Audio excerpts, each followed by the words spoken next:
আবু হুরায়রা নিজে বলেন আলা বিল ইবতনি, আমি পেটে ভাতে নবীর দরবারে পড়ে থাকতাম। পেটে ভাতে, পেটে ভাতে মানে খাবার পাইলে খাইতাম, না পাইলে খাইতাম না, কিন্তু ক্লাস মিস করতাম না। মাত্র 3 বছর ছাত্র ছিলেন, তো হাদিসের যেই কোনো কিতাব খুলবেন আবু হুরায়রা নামটা পাবেনি।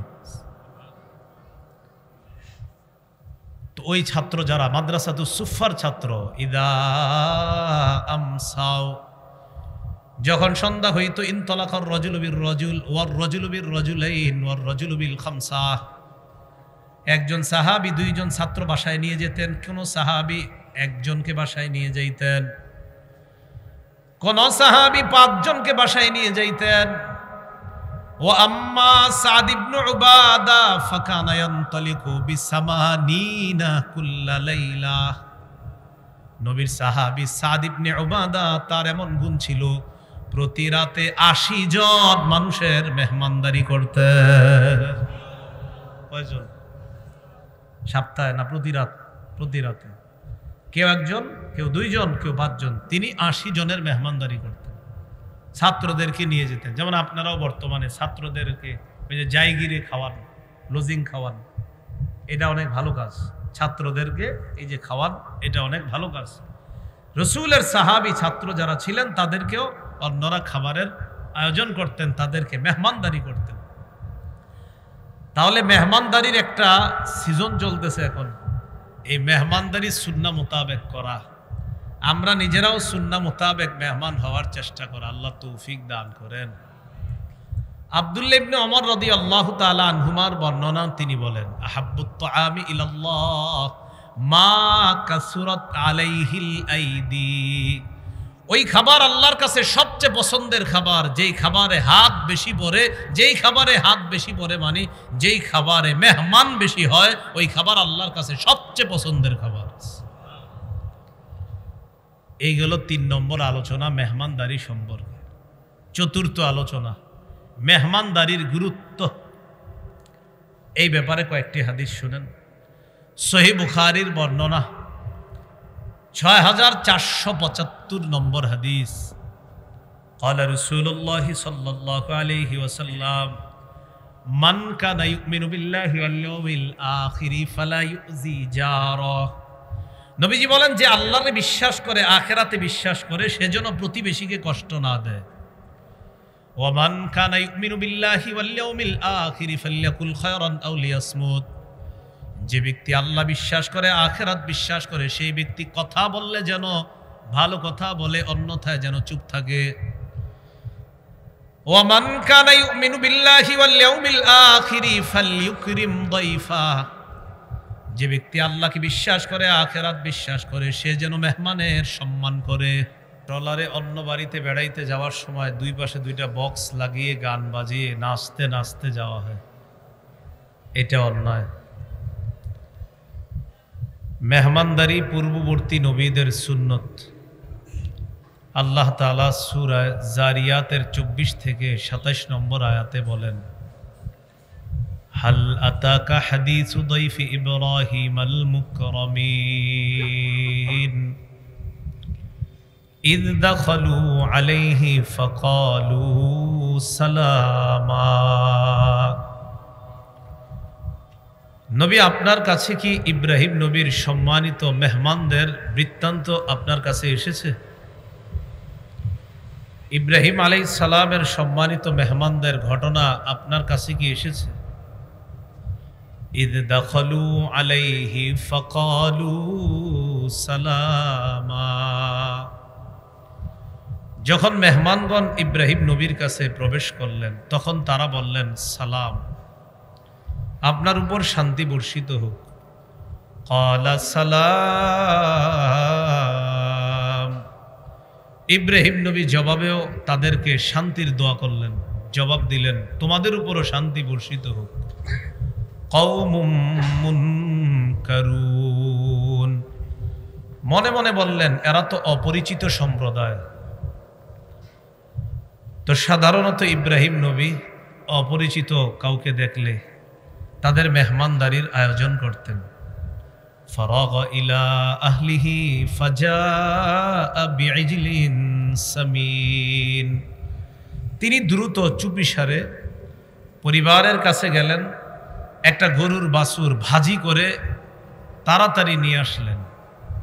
ফাকাররাবাহু ইলাইহিম, গরুর বাছুর ভাজি করে মেহমানদের সামনে এনে কররাবাহু, এটা তাদের নিকটবর্তী করে দিলেন, তাদের সামনে পেশ করলেন।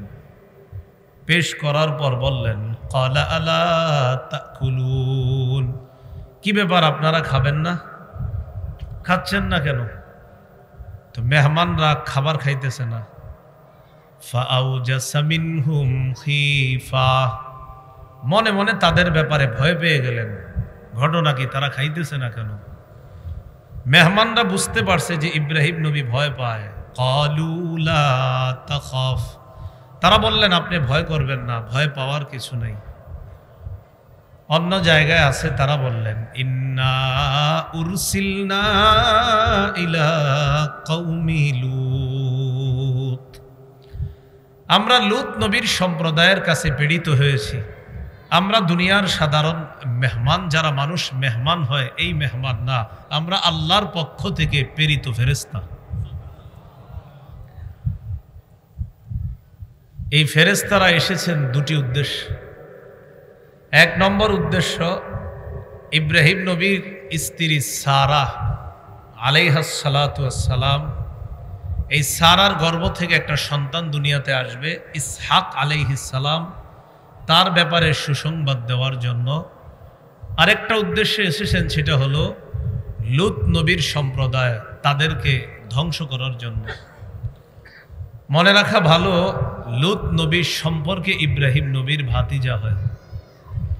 ইব্রাহিম নবীর একজন ভাই ছিল, তার নাম হারান। কি নাম? মুসা নবীর ভাইয়ের নাম কি? হারুন। মুসা নবীর ভাইয়ের নাম, আর ইব্রাহিম নবীর ভাইয়ের নাম হারান। এই হারানের সন্তানের নাম লূত।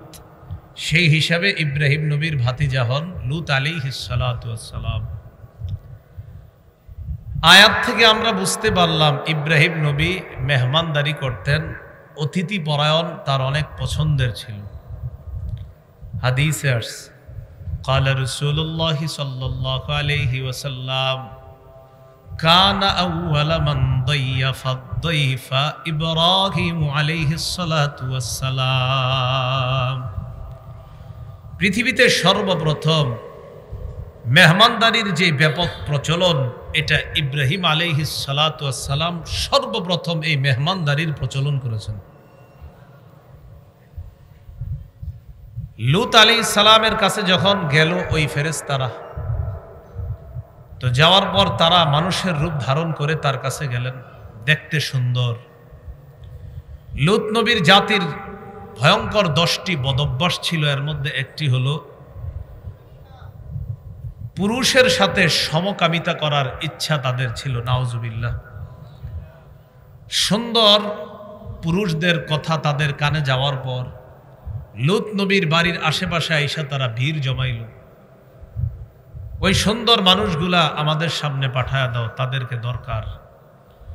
লূত নবী তাদেরকে মেহমান হিসাবে ঘরে বসায় রাখছে। উনি তো জানে তারা মেহমান, উনি তো এখনো জানে না তারা যে ফেরেশতা। লূত নবী তাদেরকে বললেন, তোমাদের যদি কোনো প্রয়োজন থাকে, হা উলা ই বানাতি ইন কুনতুম ফাইলিন, কিছু যদি করার থাকে, আমার মেয়েরা আছে, তাদেরকে তোমরা বিয়ে করে নাও, বউ বানিয়ে নিয়ে যাও তাদেরকে। এরপরেও ফাত্তাকুল্লাহা ওয়ালা তুখজুনি ফি দাইফি, আল্লাহকে ভয় করো, আমার মেহমানদের ব্যাপারে আমাকে অপমান করো না, আমাকে লাঞ্ছিত করো না। আয়াত থেকে জানলাম লূত আলাইহিস সালাতু ওয়াস সালাম তিনিও মেহমানদেরকে যথেষ্ট সম্মান করতেন। তো মেহমানদারি করা এটা অতীতের নবীদের সুন্নাহ, কোরআনের আয়াত থেকে আমরা প্রমাণ পেলাম। মেহমানদারি আমাদের নবী মুহাম্মদ সাল্লাল্লাহু আলাইহি ওয়াসাল্লামেরও সুন্নত। নবুয়ত প্রকাশ ঘটার আগে 40 বছর বয়সে যখন তার নবুয়ত, এই নবুয়তের প্রকাশ আল্লাহ ঘটিয়েছেন, এর আগে থেকেই রাসূল সাল্লাল্লাহু আলাইহি সাল্লাম মেহমানদারি করতেন। সহিহ বুখারীর বর্ণনা, একদম শুরুতে হাদিস, 3 নম্বর হাদিস। রাসূলুল্লাহ সাল্লাল্লাহু আলাইহি সাল্লাম হেরা গুহায় ধ্যানমগ্ন, তিনি ধ্যানমগ্নতায় নিমজ্জিত থাকতেন হেরা গুহায় গিয়ে।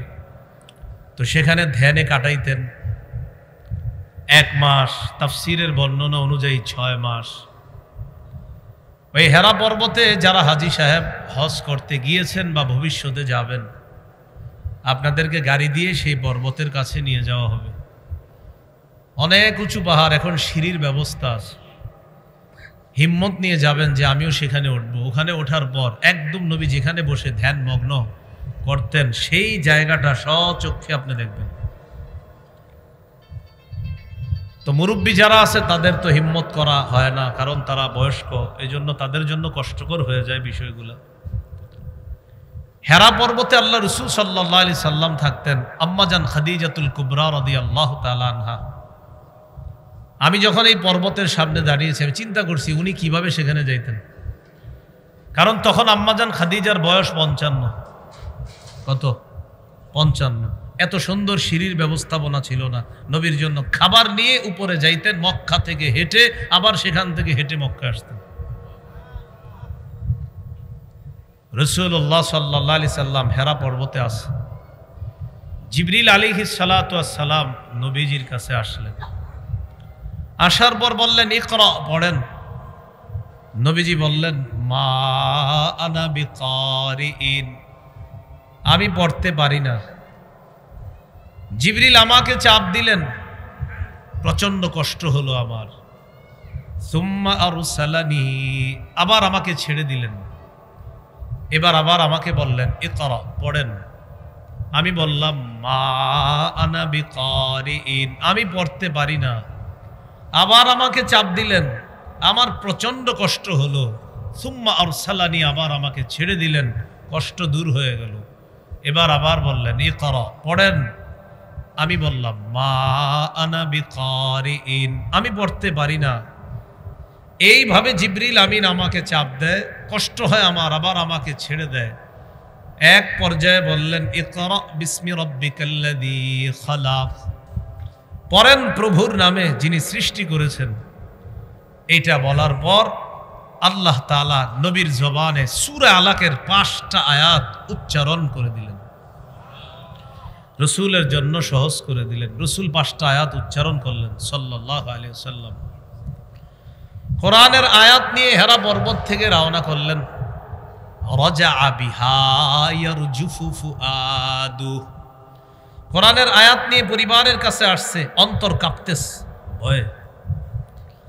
বাসায় এসে পরিবারকে বললেন জাম্মিলুনি জাম্মিলুনি, আমাকে চাদর দিয়ে আবৃত করো, আমাকে চাদর দিয়ে ঢাকো। ফাজাম্মালুহু, পরিবারের সদস্যরা তাকে চাদর দিয়ে ঢাকলেন। ফাকাল লাহা আও আখবারাহাল খবরা, রাসূলুল্লাহ সাল্লাল্লাহু আলাইহি সাল্লাম আম্মাজান খাদিজাকে পুরা ঘটনাটা শুনাইলেন, যা যা হয়েছে। এরপর বললেন খাদিজা লাকাদ খাশিতু আলা নাফসি, আমি নিজের ব্যাপারে আশঙ্কা করতেছি, আমার ভয় হইতেছে, কি হচ্ছে আমার সাথে এসব। আম্মাজান খাদিজাতুল কুবরা রাদিয়াল্লাহু তাআলা আনহা জবাব দিলেন কাল্লা ওয়াল্লাহ মা ইউখজিকাল্লাহু আবাদা, কখনো না, আল্লাহর কসম, আল্লাহ আপনাকে কখনো লাঞ্ছিত করবেন না। কেন করবে না? আপনার কিছু গুণ আছে, এই গুণ থাকলে ওই মানুষরা দুনিয়াতে ভালো থাকে, ওই মানুষরা রহমানের রহমতের চাদরে আবদ্ধ থাকে। এই গুণাবলী আপনার মাঝে আসে। সেই গুণগুলা কি? 1 নাম্বার ইন্নাকা লাতাসিলুর রহিম, আপনি রক্তের সম্পর্ক রক্ষা করেন, আত্মীয়তার সম্পর্ক বজায় রাখেন। 2 নম্বর ওয়া তাহমিলুল কাল্লা, আপনি অসহায় দুস্থদের বোঝা বহন করেন। 3 ওয়া তাকসিবুল মা'দুম, নিঃস্ব যারা তাদের সহযোগিতা করেন। 4 ওয়া তাকরিদ দাইফা, আপনি মেহমানদারি করেন। 5 ওয়া তুঈনু আলা নওয়াইবিল হক, সত্যের পথে চলতে গিয়ে যারা দুর্দশাগ্রস্ত হয়, বিপদের মধ্যে পড়ে, আপনি তাদেরকে সহযোগিতা করেন। এই গুণাবলী যাদের মধ্যে আছে, এই মানুষটার ব্যাপারে আমি খাদিজার বক্তব্য, আল্লাহর কসম, আল্লাহ আপনাকে লাঞ্ছিত করবেন না। এই পাঁচটার মধ্যে একটা কি? তাকরিদ দাইফ, আপনি মেহমানদারি করেন। এই হাদিস থেকে বুঝলাম মেহমানদারি আমাদের নবীর সুন্নত, রাসূলুল্লাহ সাল্লাল্লাহু আলাইহি সাল্লামের সুন্নত মেহমানদারি করা। 3 নম্বর আলোচনা মেহমানদারির ব্যাপারে। মেহমানদারি সাহাবীদের সুন্নত। কার সুন্নত? সাহাবীদের। এই ব্যাপারে একটি হাদিস শুনি। সহিহ বুখারীর বর্ণনা 3798 নম্বর হাদিস। হাদিসের বর্ণনাকারী আবু হুরায়রা রাদিয়াল্লাহু তাআলা তিনি বলেন, আন্না রাজুলান আতান নবিয়্য সাল্লাল্লাহু আলাইহি ওয়াসাল্লাম, এক ব্যক্তি রাসূলুল্লাহ সাল্লাল্লাহু আলাইহি সাল্লামের কাছে আসলেন। আসার পর ফাবাআসা ইলা নিসাইহি ফাকুলনা মা ইনদানা ইল্লাল মা। নবীজি তার বিবিদের ঘরে লোক পাঠাইলেন মেহমানকে মেহমানদারি করার মতো কোনো খাবার আছে কিনা এটা জানার জন্য। তো নবীর বিবিদের ঘর তালাশ করে ঘরের খবর নিয়ে সাহাবী আয়েশা নবীকে জানাইলেন, ফাকুলনা মা ইনদানা ইল্লাল মা। হুজুর, সমস্ত আম্মা জানরা জবাব দিয়েছে তাদের ঘরে পানি ছাড়া আর কোনো খাবার নাই। মা ইনদানা ইল্লাল মা, সবাই বলছে আমাদের ঘরে পানি ছাড়া আর কিছু নাই। তো দেখেন নবীর স্ত্রী দিয়ে দিছে পানি ছাড়া কিছু নাই, মানে এটা একটা স্বাভাবিক বিষয়, কারণ তাদের ঘরে পানি থাকতো, হয়তো সর্বোচ্চ খেজুর থাকতো 1টা 2টা, এটাই ছিল তাদের খাদ্য। তো এটা বলাটা তাদের জন্য তেমন কোনো আশ্চর্যের বিষয় ছিল না, সহজে বলে দিছে ঘরে পানি ছাড়া আর কিছু নাই। আর সাধারণত এগুলোই থাকতো ঘরে। নবীজি সাল্লাল্লাহু আলাইহি সাল্লাম তখন ঘোষণা করলেন, মাইয়াজুম্মু হাযা আও ইউদিফু হাযা, কে আছো আমার এই মেহমানকে মেহমানদারি করবা? ফাকালা রাজুলুম মিনাল আনসার আনা ইয়া রাসূলুল্লাহ। এক আনসারী সাহাবী দাঁড়িয়ে বললেন, হুজুর আমি আপনার মেহমানকে মেহমানদারি করব। নামটা মনে রাখেন, মুহাদ্দিসিনে কেরাম লেখছেন এই আনসারী সাহাবী হলেন আবু তালহা রাদিয়াল্লাহু তাআলা। কে?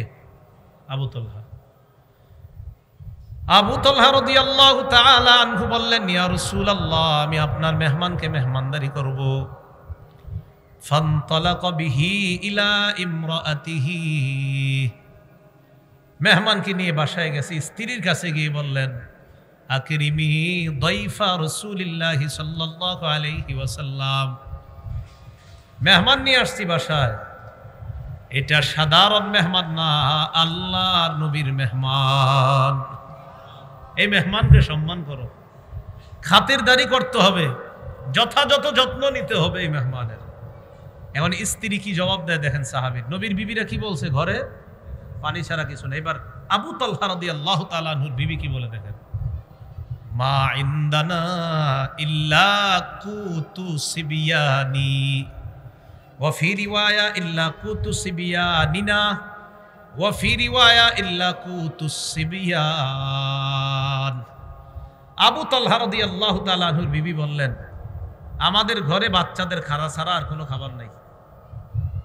বাচ্চারা, এদেরকে খানা খাওয়াবো কিছু আছে, এই খানাটা খাওয়াবো বাচ্চাদেরকে, আমি আর আপনি যে খামো এই খানাও নাই, ওই বাচ্চাদের খাবারটা আছে, এটা এদেরকে খাওয়ায়া ঘুম পাড়ামো, এই খাবার ছাড়া ঘরে খাবার নাই।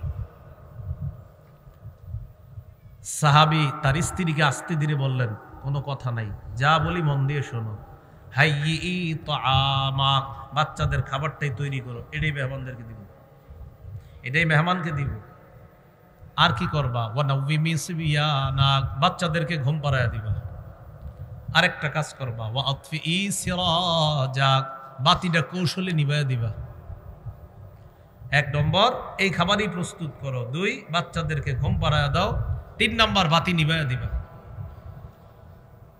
বুখারীর অন্য বর্ণনা আসছে আসলাহাত সিরাজাহা, প্রথমে বাতি জ্বালাইছে যেন আলো হয়, মেহমান বসছে, বসার পর ওই বাচ্চাদের খাবারটাই প্রস্তুত করে মেহমানের সামনে যখন দিবে, তো দেওয়ার আগে বিবির আবার বলে দিছে, তুমি এক কাজ করবা, জ্বালানো বাতিটা তুমি ঠিক করার একটা অভিনয় করে ওইটা কোনো মতে নিভাইয়া দিবা। মেহমানের খাবার শেষ হওয়ার আগ পর্যন্ত বাতি কিন্তু জ্বলবে না, তুমি খালি ঠিকই করতে থাকবা। তো বিবি দাঁড়াইছে, সুম্মা কামাত কাআন্নাহা তাসলিহু সিরাজাহা হাইয়াত তাআমাহা ওয়া নাওয়ামাত সিবিয়ানাহা ওয়া আসলাহাত সিরাজাহা। খাবার তৈরি করছে, বাচ্চাদেরকে ঘুম পাড়ায়া দিছে, বাতিটাও ঠিক করছে, একটু পর আতফাআতহু, বাতিটা নিভায়া দেয়। সুম্মা কামাত কাআন্নাহা তাসলিহু সিরাজাহা, বিবি দাঁড়িয়েছে, দাঁড়ানোর পর বাতি ঠিক করতে চায় বারবার, মানে বাতি নিভে গেছে তো বাতিটা কিভাবে ঠিক করা যায় এরকম খালি কুডুর কুডুর করতেছে, আওয়াজ হইতেছে। ফাজআলা ইউরিয়ানিহি আন্নাহুমা ইয়াকুলান, স্বামী স্ত্রী দুজন অভিনয় করে বুঝায়, ও মেহমান আপনিও খাবার খান, আমরাও খাবার খাইতেছি। মেহমানরে বুঝাইতেছে, ফাজআলা ইউরিয়ানিহি আন্নাহুমা ইয়াকুলান, তারা দুইজন দেখাইতেছে, বুঝাইতেছে, অভিনয় করতেছে যে আমরাও খাইতেছি। আসলে অন্ধকারের মধ্যে এরা দুইজন মুখ নাড়াইতেছে আর মেহমান আসলে খাইতেছে। তো খাবার দাবার শেষ, বাতি ঠিক হয়ে গেছে, এর আগ পর্যন্ত বাতি ঠিক হয় না। ফালাম্মা আসবাহা গাদা ইলা রাসূলিল্লাহি সাল্লাল্লাহু আলাইহি ওয়াসাল্লাম, সকাল হইছে, সাহাবী আল্লাহর নবীর কাছে গেছে, যাওয়ার পর নবী সাহাবীর দিকে তাকিয়ে বলে, লাকাদ আজিবাল্লাহু মিন সানিইকুমা বিদাইফিকুমাল লাইলা ওয়া ফি রিওয়ায়া দাহিকাল্লাহুল লাইলা। নবী তার সাহাবীকে ডাক দিয়ে বলেন, তুমি আর তোমার বিবি মেহমানের সাথে গত রাত যা করেছো, তোমাদের এই কর্মকাণ্ড দেখে আল্লাহ হেসে দিয়েছেন, আর তোমাদের কর্মকাণ্ডের প্রতি আল্লাহ খুশি হয়ে গেছে। আল্লাহ হাসছে তোমাদের কাজ দেখে, আল্লাহ খুশি হয়েছে। শুধু তাই না, আল্লাহ পবিত্র কোরআনের সূরা হাশরের ৯ নম্বর আয়াত নাজিল করে দিয়েছে, ওয়ায়ুসিরুনা আলা আনফুসিহিম ওয়ালাউ কানা বিহিম খাসাসা। সাহাবায়ে কেরামের গুণ হলো নিজেদের প্রয়োজন থাকা সত্ত্বেও তারা অন্যদেরকে নিজেদের উপর প্রাধান্য দেয়। এটা হলো নবীর সাহাবীদের গুণ, এই হলো সাহাবীদের মেহমানদারি। সাহাবীদের মেহমানদারির ব্যাপারে আরেকটা বর্ণনা শুনেন। মুহাম্মদ ইবনে সিরিন রহমতুল্লাহি আলাইহি, ইমামুল মুআব্বিরিন, স্বপ্নের ব্যাখ্যা যারা করে এই ব্যাখ্যাকারকদের ইমাম বলা হয় ইমামুল মুআব্বিরিন, মুহাম্মদ ইবনে সিরিন রহমতুল্লাহি আলাইহি। তিনি বর্ণনা করেন, কানা আহলুস সুফফাতি ইযা আমসাও, আহলুস সুফফা মসজিদে নববীর মাদ্রাসাতুস সুফফার যে ছাত্ররা আছে, এই ছাত্রদেরকে আহলুস সুফফা বা আসহাবুস সুফফা বলা হয়। নবীদের প্রতিষ্ঠিত মাদ্রাসা একটা মক্কায়, সেটা হলো দারুল আরকাম, আর মদিনায় সর্বপ্রথম প্রতিষ্ঠিত মাদ্রাসা এটা হলো মাদ্রাসাতুস সুফফা। এই মাদ্রাসার ছাত্রদেরকে বলা হয় আসহাবুস সুফফা বা আহলুস সুফফা। বর্তমানে যারা হজে যাবেন, উমরায় যাবেন, যদি মদিনায় যান, সেখানে গিয়ে দেখবেন পিতলের কালারের শিকল দিয়ে একটা জায়গা ঘেরাও করা আছে ছোট্ট করে। ওই জায়গায় নবীজি সাহাবীদের ক্লাস করাইতেন, সাহাবীরা সেখানে ক্লাস করতেন। ওই ক্লাসেরই শ্রেষ্ঠ ছাত্রদের একজন আমিরুল মুমিনিন ফিল হাদিস আবু হুরায়রা রাদিয়াল্লাহু তাআলা মাত্র 3 বছর নবীর ছাত্র হওয়ার সৌভাগ্য অর্জন করেছেন। কয় বছর? আবু হুরায়রা নিজে বলেন, আলা বিল ইবতনি, আমি পেটে ভাতে নবীর দরবারে পড়ে থাকতাম। পেটে ভাতে, পেটে ভাতে মানে খাবার পাইলে খাইতাম না, পাইলে খাইতাম না, কিন্তু ক্লাস মিস করতাম না। মাত্র 3 বছর ছাত্র ছিলেন। তো হাদিসের যেই কোনো কিতাব খুলবেন আবু হুরায়রা নামটা পাবেনি।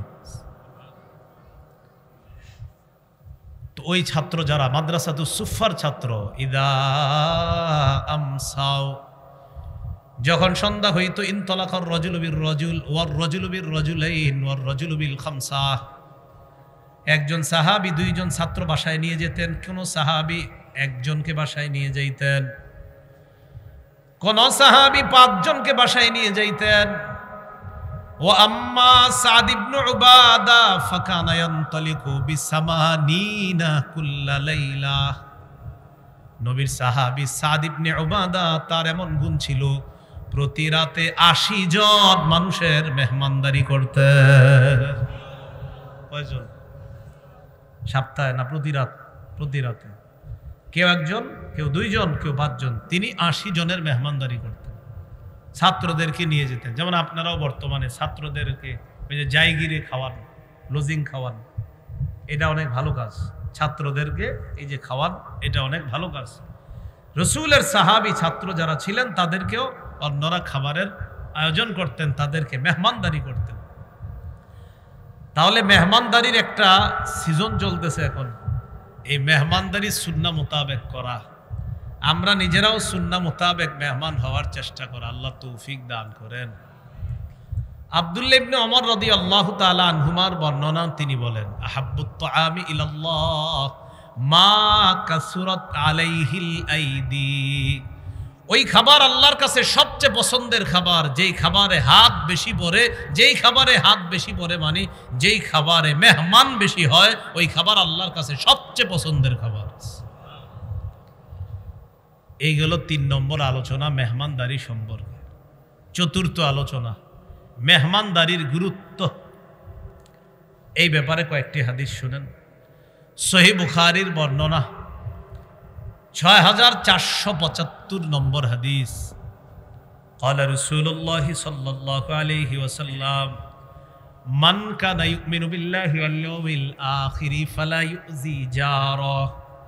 নবীজি বলেন, যে আল্লাহকে বিশ্বাস করে, আখিরাতে বিশ্বাস করে, সেজন্য প্রতিবেশীকে কষ্ট না দেয়। ওয়া মান কানা ইউমিনু বিল্লাহি ওয়াল ইয়াউমিল আখিরি ফালইয়াকুল খায়রান আও লিয়াসমুত। যে ব্যক্তি আল্লাহ বিশ্বাস করে, আখিরাত বিশ্বাস করে, সেই ব্যক্তি কথা বললে যেন ভালো কথা বলে, অন্যথায় যেন চুপ থাকে। ওয়া মান কানা ইউমিনু বিল্লাহি ওয়াল ইয়াউমিল আখিরি ফালইউকরিম দাইফা। যে ব্যক্তি আল্লাহকে বিশ্বাস করে, আখিরাত বিশ্বাস করে, সে যেন মেহমানের সম্মান করে, সে যেন মেহমানকে সম্মান করে। তো নবী বললেন, যে আল্লাহকে বিশ্বাস করে, আখিরাত বিশ্বাস করে, ফালইউকরিম দাইফা, সে যেন মেহমানকে সম্মান করে। আল্লাহ আমাদের সকলকে মেহমান সম্মান করার এই সিফাত যেন আমরা অর্জন করতে পারি, আল্লাহ তৌফিক দান করেন।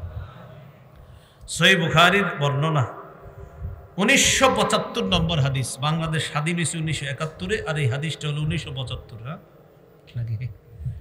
এইভাবে বলি যাতে মনে রাখতে পারেন, অন্তত ২-১টা জায়গা যাতে মনে থাকে। ১৯৭৫ হাদিস নাম্বার বলার একটা কারণ আছে আমার। এই নাম্বার বলার কারণ হলো আমাদের দেশের হাজার হাজার মানুষ যেন হাদিসের প্রতি উদ্বুদ্ধ হয়, এই জন্য নাম্বার বলা। গত বছরের আগের বছর একটা ছেলের সাথে হোমনা দেখা, হাটাজারি মেশকাত পড়ে, তখন সে তখনই প্রায় ৫,০০০-এর কাছাকাছি হাদিস মুখস্থ করে ফেলছে। তার টার্গেট ২০,০০০ হাদিস মুখস্থ করবে। আমি বললাম, কেন করেন? আপনার থেকে উদ্বুদ্ধ হয়েছি, তো সব তো আমিও পাবো। এই জন্য আমি নাম্বার বলি, কেন জানেন? এই একটা কারণ, যাতে অন্য ছাত্ররা উদ্বুদ্ধ হয়। ২ নাম্বার আরেকটা কারণ আছে। হাদিসের নাম্বার বলতে পারাটাকে আমাদের দেশের কিছু মানুষ মনে করে এর চেয়ে বড় আলেম দুনিয়াতে নাই, কেউ অনেকে মনে করে।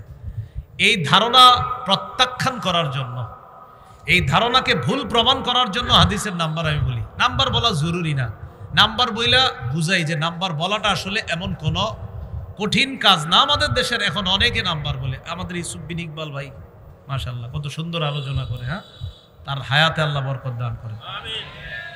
তো নাম্বার কেন আমি চাই আমাদের কওমি মাদ্রাসার ছাত্ররা কিছু কিছু নাম্বার বলুক, বলার পরে এরা বুঝায় দেয় যে নাম্বার বলা এটা তেমন কোনো ব্যাপার না।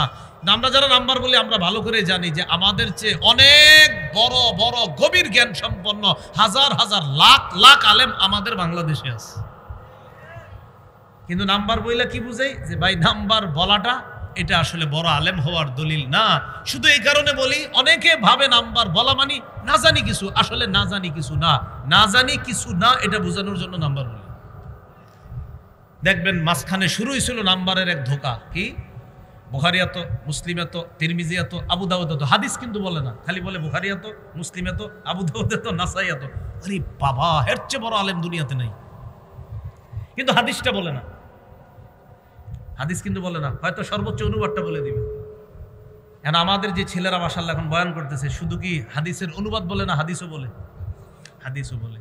এটা আপনাদের সাধারণ মানুষদেরকে দেখেন, এই জন্য বলতেছি, নাম্বার বলতে পারা বলো আলেম হওয়ার দলিল না, এটা মনে রাখেন।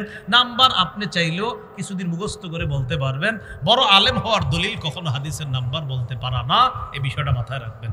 তাহলে 1 নাম্বার যেন হাদিসের প্রতি ছাত্ররা উদ্বুদ্ধ হয়, এটা হলো আমার একটা টার্গেট। 2 নাম্বার, সাধারণ জনগণ যেন এই ভুলের মধ্যে না থাকে, নাম্বার বলাটাই মনে হয় বড় আলেম হওয়ার দলিল না।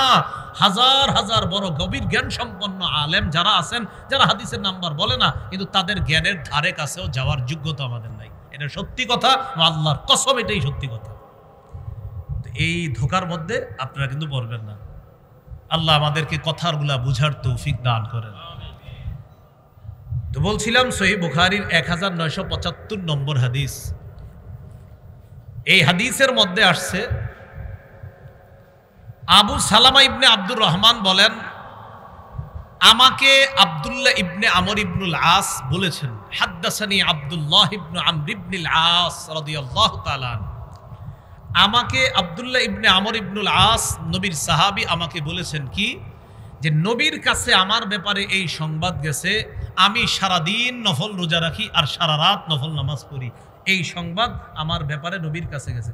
আবার একটু বুঝেন আপনারা, নবীর একজন সাহাবী আব্দুল্লাহ ইবনে আমর ইবনুল আস, তার ব্যাপারে নবীর কাছে সংবাদ গেছে, এই সাহাবী সারাদিন নফল রোজা রাখে আর সারা রাত নফল নামাজ পড়ে।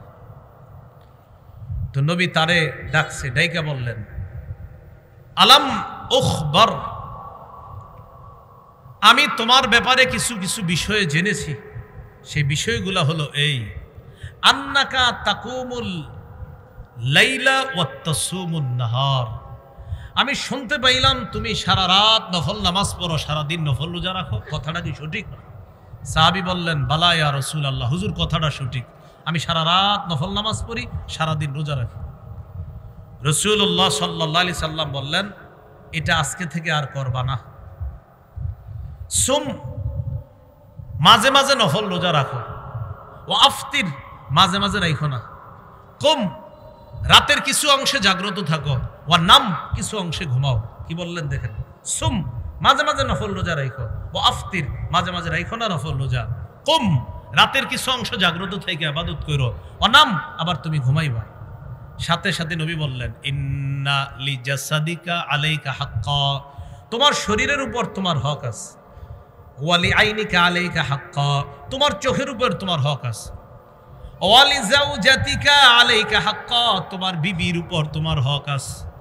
ওয়ালি জাওরিকা আইলি দাইফিকা আলাইকা হাক্কা, তোমার মেহমানের উপর তোমার হক আছে। তুমি যদি খালি রোজা রাখো, মেহমান আইসা বলবে, ও আপনি রোজা, তাহলে আর খামুন আপনার নফল রোজা। তো তোমার উপর তোমার শরীরের হক আছে, তোমার চোখের হক আছে, তোমার বিবির হক আছে, তোমার মেহমানের হক আছে। মাঝে মাঝে নফল রোজা রাখো। এরপরে নবীজি বললেন, শোনো, সবচাইতে উত্তম হলো তুমি প্রতি মাসের 3টা নফল রোজা রাখবা, 13, 14, 15, যেটাকে আইয়ামে বীজের রোজা বলা হয়। এরপরেও যদি তুমি রাখতে চাও, একদিন রোজা রাখো, একদিন রাখো না। সেটা হলো দাউদ নবীর রোজা। দাউদ নবী একদিন রোজা রাখতেন আর একদিন রোজা রাখতেন না, এটাও তুমি রাখতে পারো। এক হাদিসে নবী বলছেন এটা উত্তম রোজা, তো তুমি এটা রাখতে পারো। যাই হোক, হাদিসে নবীজি তার সাহাবীকে ওসিয়ত করলেন কি, মেহমানের জন্য তোমার হক আছে, তাই তুমি সারাদিন রোজা রাখবা, এমনটা যেন না হয়। মাঝে মাঝে নফল রোজা রাখবা, মাঝে মাঝে আবার রাখবা না। এখান থেকে মেহমানের মেহমানদারি করার গুরুত্ব বুঝে আসে। সহিহ বুখারীর বর্ণনা 6137 নম্বর হাদিস। এই হাদিসে আসছে, একদল সাহাবী নবীরে বললেন, হুজুর, এক এলাকায় গেছি আমরা, আমাদেরকে মেহমানদারি করে না। নবীজি বললেন, ইন্নাজালতুম বিকাউমিন, কোন এলাকায় যখন যাও, কোন এলাকায় যখন অবস্থান করবা, মেহমান হইবা, আমারু লাকুম বিমা ইয়ামবাগি লিদ-দাইফ ফাকবালু, ওই এলাকার জনগণ যদি তোমাদের জন্য যথাযথ মেহমানদারির আয়োজন করে, ওই মেহমানদারি গ্রহণ করবা। ওয়া ইল্লাম ইয়াফআলু, তারা যদি মেহমানদারি না করে, তাহলে কি করবা? নিজেরা তাদের থেকে সুন্দরভাবে মেহমানদারি আদায় করে নিবা। নবীজি বলেন, এরা যদি মেহমানদারি না করে, তাহলে সুন্দরভাবে মেহমানদারি আদায় করার চেষ্টা করবা। প্রথমে মেহমানদারি যদি করে, কবুল করবা, যদি না করে, আর এমন এলাকায় গেছো, মেহমানদারি আদায় করে নিবা। এখান থেকেও মেহমানদারির গুরুত্ব বুঝে আসে। আবু দাউদের বর্ণনা 3750 নম্বর হাদিস। এই হাদিসের মধ্যে আসছে ক্বালা রাসূলুল্লাহ সাল্লাল্লাহু আলাইহি ওয়াসাল্লাম লাইলাতুদ দাইফ হাক্কুন আলা কুল্লি মুসলিম। প্রত্যেকটা মুসলমানের কর্তব্য হলো অন্তত মেহমানকে এক রাত মেহমানদারি করা, অন্তত এক রাত মেহমানদারি করা প্রতিটা মুসলমানের কর্তব্য। নবীজি বলেন, তোমাদের কারো বাড়ির আঙিনায়, বাড়ির আশেপাশে তোমাদের কারো বাড়ির আঙিনায় যদি কোনো মেহমান উপস্থিত হয়ে যায়, ফাহুয়া আলাইহি দাইন, তাকে মেহমানদারি করা তার জন্য ঋণের মতো হয়ে যায়। কিসের মতো? ঋণ। ঋণ। এখন বলেন তো, আমার কাছে কেউ টাকা পাও না, ঋণ, তো ঋণ পরিশোধ করতে হবে না? নবীজি বলেন, অন্তত এক রাত মেহমানদারি করা মুসলমান হিসাবে এটা তোমার কাছে ঋণ। এই ঋণ তুমি আদায় করবা, মানে মেহমানের মেহমানদারি করে এই ঋণ তুমি পরিশোধ করবা। ইনশাআ ইকতাযা ওয়া ইনশাআ তারাকা, চাইলে তুমি এটা আদায় করতে পারো, চাইলে ছাড়তে পারো। মানে নবীজি এখানে বুঝাইছে না যা মন চায় তা করবা না, এই ঋণ তুমি যে পরিশোধ করা জরুরি। তো এই জন্য এটা মেহমানদারি তোমার কাছে অন্তত এক রাত মেহমানদারি করা প্রতিটা মুসলমানের কর্তব্য। আল্লাহ আমাদের সকলকে মেহমানদারির এই গুরুত্ব উপলব্ধি করে নিজেরাও যেন মেহমানদারি করতে পারি এবং মেহমানদারির সুন্নাহ মোতাবেক যেন করতে পারি, আল্লাহ তৌফিক দান করেন। আজকের আলোচনার 5 নম্বর আলোচনা, মেহমানদারির ফজিলত। কয়েকটি ফজিলতের কথা শুনি। 1 নম্বর ফজিলত, তিরমিজির বর্ণনা 1855 নম্বর হাদিস। 1855 নম্বর হাদিস। এই হাদিসের মধ্যে আসছে ক্বালা রাসূলুল্লাহ সাল্লাল্লাহু আলাইহি ওয়াসাল্লাম উ'বুদুর রহমান ওয়া আত'ইমুত তা'আম ওয়া আফশুস সালাম তাদখুলুল জান্নাতা বিসালাম। রহমানের ইবাদত করো, ওয়া আত'ইমুত তা'আম, অন্যদেরকে খাবার খাওয়াও, ওয়া আফশুস সালাম, সালামের ব্যাপক প্রচার প্রসার করো, তাদখুলুল জান্নাতা বিসালাম, মরার পর নিরাপদে জান্নাতে প্রবেশ করো। মেহমানদারি করা জান্নাতে যাওয়ার কারণ। মেহমানদারি করা কিসের কারণ বলেন তো? জান্নাতে যাওয়ার কারণ। 2 নম্বর আরেকটা ফজিলত শুনেন, তিরমিজির বর্ণনা 2527 নম্বর হাদিস। 2527 কত হয়? 2527 2527 2527 এই হাদিসে আছে। قال رسول الله صلى الله عليه وسلم إن في الجنة لغرفا يرى ظهورها من بطونها وبطونها من ظهورها أثبا يرى ظهورها من يرى بطونها من ظهورها وظهورها من بطونها। নবীজি বলেন, জান্নাতে কিছু প্রাসাদ আছে, এমন সুন্দর প্রাসাদ, বাহির থেকে ভিতর আর ভিতর থেকে বাহির দেখা যায়, এত সুন্দর সুন্দর প্রাসাদ আছে। বিদেশে কিছু কিছু প্রাসাদ আছে দেখবেন, বাহির থেকে ভিতর, ভিতর থেকে বাহির দেখা যায়, এমন সুন্দর কাজ দিয়ে ঘেরাও করা। দুনিয়াটা এত সুন্দর লাগে, যদি আমার রবের জান্নাতেরটা কত সুন্দর হবে। তো লাগোরাফা, সুন্দর সুন্দর প্রাসাদ আছে, ভিতর থেকে বাহির দেখা যায়, বাহির থেকে ভিতর দেখা যায়। এক গ্রাম্য ব্যক্তি নবীর সামনে গেছে, ফাকামা ইলাইহি আরাবিয়ুন, এক গ্রাম্য ব্যক্তি নবীর সামনে গিয়ে বলে, লিমান হিয়া ইয়া রাসূলুল্লাহ, হুজুর এত সুন্দর সুন্দর প্রাসাদ কার জন্য? নবীজি বললেন, হিয়া লিমান আতাবাল কালাম ওয়া আত'আমাত তা'আম, এটা ওই ব্যক্তির জন্য যে আতাবাল কালাম, সুন্দরভাবে কথা বলে, সুবহানাল্লাহ, উত্তম কথা বলে, ওয়া আত'আমাত তা'আম, খাবার খাওয়ায়। কি করে বলেন তো? খাবার খায়। ও আদামাস সিয়াম, প্রায় সময় নফল রোজা রাখে। প্রায় সময় কি রাখে বলেন তো? নফল রোজা রাখে। ওয়া সাল্লা বিল্লাইলি ওয়ান নাসু নিয়াম, রাতের বেলায় তাহাজ্জুদের নামাজ পড়ে। ওই জান্নাতের সুন্দর রাজপ্রাসাদ তাদের জন্য আল্লাহ প্রস্তুত করে রাখছে। তাহলে এর মধ্যে একটা হলো আপনার লিমান আতাবাল কালাম, কথা সুন্দর করে বলে, ও আত'আমাত তা'আম, খাবার খাওয়ায়, ও আদামাস সিয়াম, প্রায় সময় নফল রোজা রাখে। আর একটা হলো ওয়াসাল্লা বিল্লাইল ওয়ান নাসু নিয়াম, মানুষ যখন রাতের বেলা ঘুমায় এরা তাহাজ্জুদের নামাজ পড়ে। নবী বলেন, এই সুন্দর রাজপ্রাসাদ তাদের জন্য প্রস্তুত করা হয়েছে। তাহলে রাজপ্রাসাদে যাওয়ার কারণ মেহমানদারি করা, খাবার খাওয়ানো, এজন্য ফজিলত যাই না মেহমানদারি করা।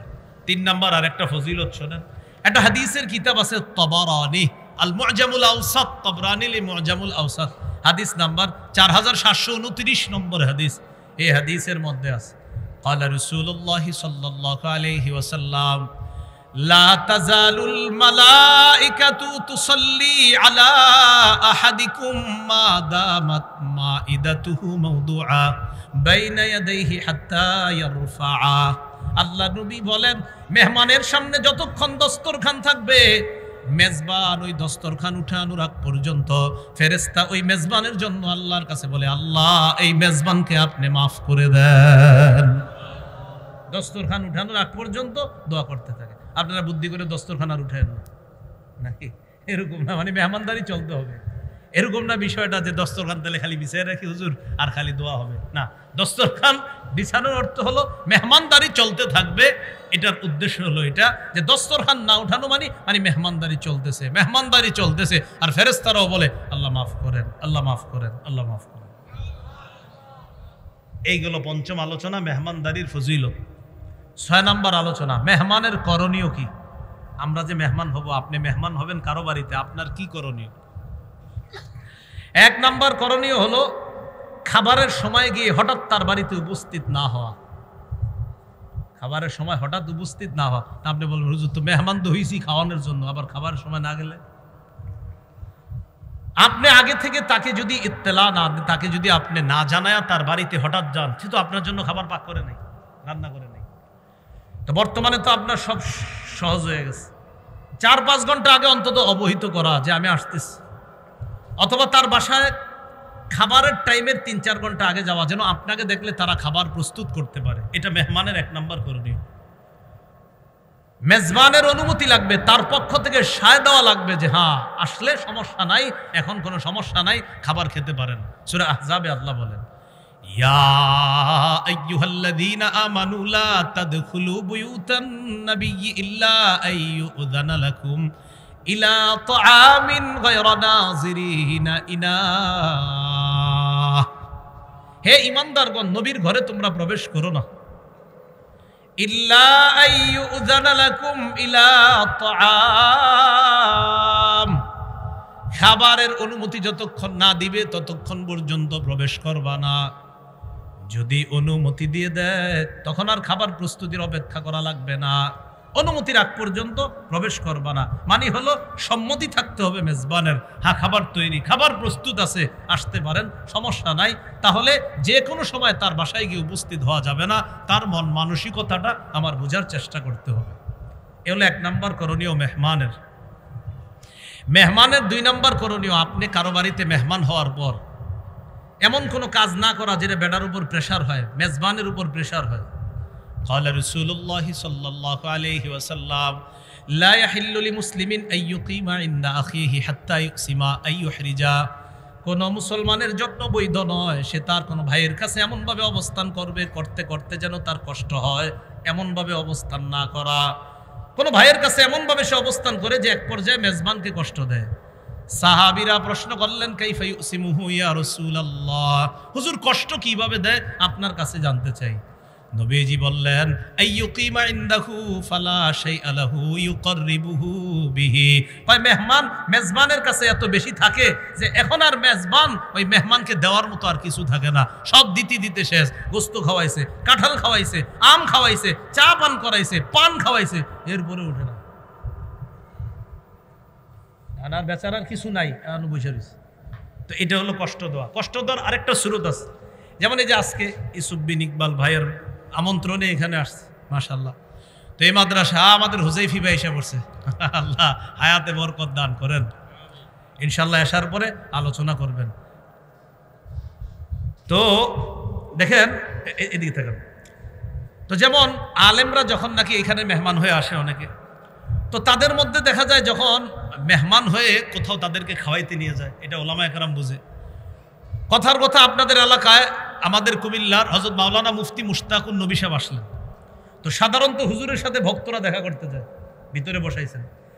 তো বসানোর পর যেই ঘরে বসাইছেন ওই ঘরে মেজবানের নিয়ত হলো আমি হুজুরের সহ মোট 10 জন মেহমানকে খাওয়াবো। এটা হলো তার একটা আয়োজন আছে, মোট 10 জনের মতো তিনি আয়োজন করছে। হুজুরের সাথে ওখানে গিয়ে বসছে হলো 30 জন।